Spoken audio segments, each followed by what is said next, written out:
10 activities for Reading Week. Catch up on reading.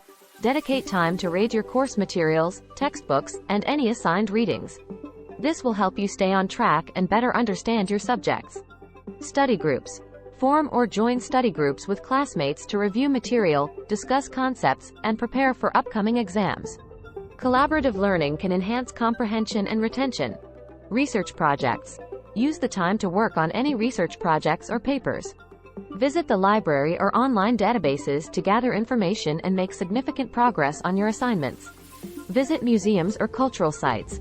Take advantage of local museums, galleries, or cultural sites related to your field of study. This can provide a broader context and enrich your understanding of the subject matter. Workshops and seminars. Attend academic workshops, seminars, or guest lectures offered by your school. These can provide additional insights and perspectives on your studies. Exercise and outdoor activities. Balance your study time with physical activity. Go for a hike, bike ride, or engage in sports to refresh your mind and body, improving overall productivity. Plan for the future. Use this time to research internships, job opportunities, or graduate programs. Update your resume and LinkedIn profile, and start preparing for future career steps. Explore new topics. Read books or articles outside your curriculum that interest you. This can spark new ideas, inspire creativity, and provide a break from your usual study routine. Rest and recharge.